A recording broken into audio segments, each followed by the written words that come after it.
नमस्ते बच्चों। कक्षा 8 विषय गणित और प्रश्नावली है 14वीं गुणनखंड। 14वीं प्रश्नावली है गुणनखंड और उसके क्वेश्चन अपने हल करेंगे। उससे पहले देखते हैं कि गुणनखंड क्या होते हैं। अब जैसे नाम से ही स्पष्ट है, गुणन गुना खंड, खंडों का गुना क्या कहलाता है? गुणनखंड कहलाता है। जैसे देखो 5 को 4 से गुणा करने पर क्या आता है? 20 आता है। तो इसे क्या कह सकते हैं कि ये 20 के गुणनखंड क्या है? 5 4। x को x से -1 से गुणा करें अपने तो क्या आ जाएगा? x² -1 आ जाएगा। तो अपने कह सकते हैं कि इसके गुणनखंड क्या हैं? ये हैं x और x -1। मतलब गुणनखंड को आप क्या समझ सकते हो कि खंडों का गुना क्या कहलाता है? गुणनखंड कहलाता है। किन्हीं भी दो का गुना करके अपने उसको प्राप्त कर सकते हैं, तो इसे क्या कहते हैं? गुणनखंड कहते हैं। इसके बाद आपकी जो 14.1 प्रश्नावली है उसमें वो क्या कह रहे हैं कि सारव गुणनखंड।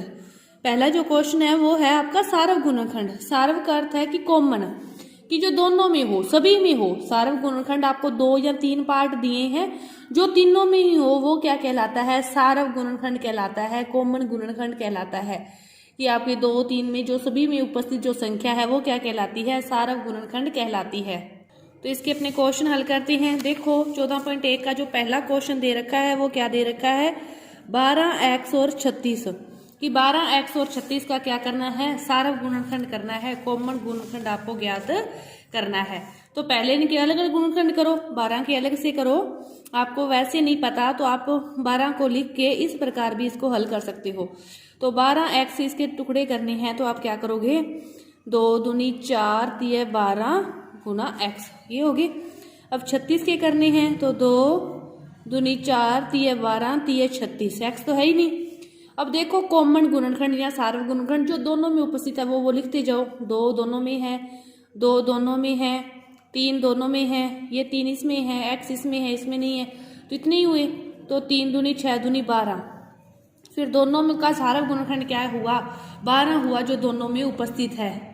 इसे कहते हैं सारव गुणनखंड। इसी तरह अगला जो दूसरा क्वेश्चन है उसको देखो क्या दिया है? 2y और yxy, 2y और yxy। 2y क्या है? 2 गुना y, 2y 2 गुना y। तो y इसको क्या लिख सकते हैं? 2 गुना 11 x है और y है 2 गुना 11 गुना x गुना y। तो देखो अब इन दोनों का सारव गुणनखंड देखें, 2 है, इसमें भी है, इसमें भी है, y इसमें है, इसमें भी है। तो क्या आ गया? 2y क्या हो गया? इसका सारव गुणनखंड हो गया। इसका सारव गुणनखंड क्या हो गया? 2y। इसी तरह देखो एक क्वेश्चन आपके जैसे दे रखा है, चौथा क्वेश्चन क्या दे रखा है?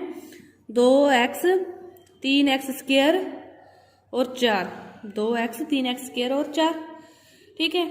अब देखो आप एक बात सोचो, तो सभी के अलग अलग टुकड़े करो। 2x के करोगे तो 2 गुना x, 3x² के करोगे तो 3 गुना x गुना x, 4 के करोगे तो 2 गुना 2। अब देखो इसमें 2 है लेकिन इसमें नहीं है, इसमें 3 है, इसमें नहीं है, इन दोनों में x है लेकिन इसमें नहीं है, तो फिर इसका कॉमन कुछ भी नहीं है। तो जिसका कॉमन कुछ नहीं होता फिर उसका क्या मान लेते हैं? 1। जिसका कुछ भी कॉमन नहीं होता फिर उसका क्या मान लेते हैं? 1 मान लेते हैं। तो 14.1 के पहले क्वेश्चन को आपको इस प्रकार हल करना है। इसके बाद देखते हैं दूसरा क्वेश्चन। दूसरा क्वेश्चन क्या कर दिया हुआ है कि गुणनखंड कीजिए। गुणनखंड ही करने हैं। दूसरे का पहला देखो क्या दे रखा है? 7x - 42। गुणनखंड करने का अर्थ है आपको जोड़ घटाव करके देखो कि कॉमन क्या आता है। अब 7 और 42 में से क्या कॉमन आता है? 7 कॉमन आ गया। 7 कॉमन आ गया तो यहाँ पे क्या बचा? x, और 7 के पाड़े में 42 कितने पर आता है? 6 पर आता है। क्या हो गए फिर इसके गुणनखंड? 7x - 6, 7x - 6। इस प्रकार ये हो गया। अब इसका दूसरा क्वेश्चन देखो क्या दे रखा है? दूसरे का दूसरा ही दे रखा है। क्या दे रखा है? 6p - 12q, 6p - 12q। 6 और 12 में से कॉमन क्या आ रहा है? 6 और 12 एक ही पाड़ी में आते हैं ना, p आ गया। -6 के पाड़े में 12 कितने पर आते हैं? 2 पर।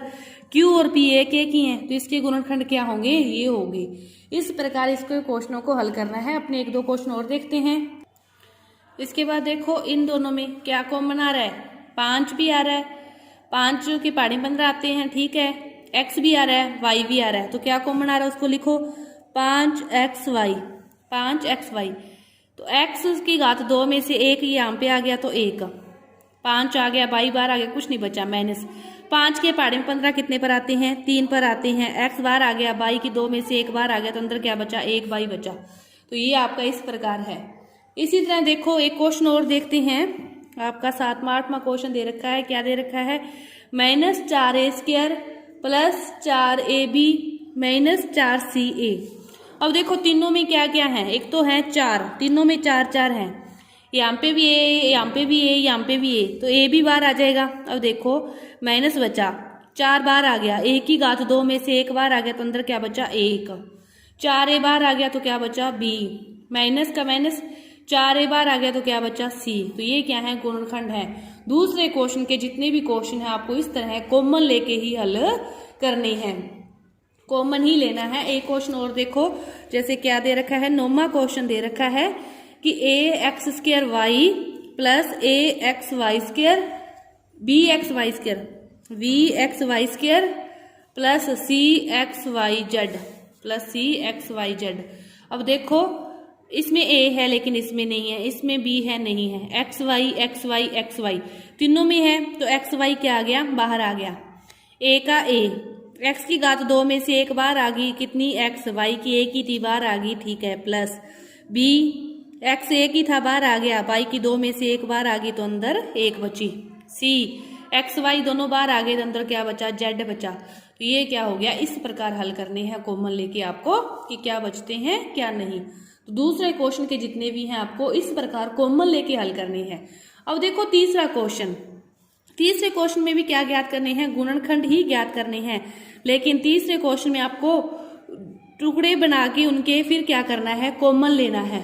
देखो क्या दे रखा है, इस प्रकार आपको कोई क्वेश्चन दे रखा है, जैसे तीसरे का पहला है, 2 2 के जोड़े बना लिए। अब इन दोनों में से देखो क्या कॉमन आ रहा है, x कॉमन आ रहा है, 1 x बच गया, 1 x बाहर था y आ गया, प्लस इन दोनों में से क्या कॉमन आ गया, 8 कॉमन आ गया, तो x + y। अब ये दोनों ब्रैकेट सेम है तो दोनों को कॉमन ले लो, बाहर ले लो। अब यहाँ पे क्या बचा, x बचा, और यहाँ पे क्या बचा, प्लस के 8 बचे। तो इस प्रकार तीसरे क्वेश्चन में आपको 2 2 के जोड़े बना के फिर उनको हल करना है। दूसरा क्वेश्चन देखो क्या दे रखा है, 15xy - 6x + 5y और माइनस का 2, 2 2 के जोड़े बना लिए। अब इन दोनों में से दोनों किसके पाड़े में आते हैं, 3 के पाड़े में आते हैं, और क्या कॉमन आ गया, x आ गया, 3 के पाड़े में 15 कितने पर आते हैं, 5 पर, x भी कॉमन आ गया, y माइनस 3 के पाड़े में 2 पर आते हैं। अब इन दोनों में से कुछ भी कॉमन नहीं आ रहा तो क्या मानेंगे, 1 मानेंगे, 5y - 2, ये भी 5y - 2, ये भी 5y - 2, तो 5y - 2 को बाहर लिख दिया, तो अंदर वालों को अंदर लिख दो, 3x + 1। कि जो तीसरा क्वेश्चन है उसमें आपको 2 2 के जोड़े बना के हल करना है। जैसे देखो एक क्वेश्चन और है तीसरे का, क्या दे रखा है वो, ax + by - ay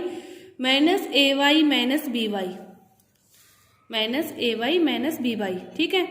अब देखो इन दोनों में से ax + bx है, इन दोनों में से क्या कॉमन आ रहा है, x कॉमन आ रहा है, तो अंदर क्या बच जाएगा, a + b। इन दोनों में से क्या कॉमन आ रहा है, -y, तो अंदर फिर वही बच जाएगा, a + b। ये दोनों सेम हो गए, इन दोनों को अलग करके लिख दो, और जो बच गए उन दोनों को अलग करके लिख दो।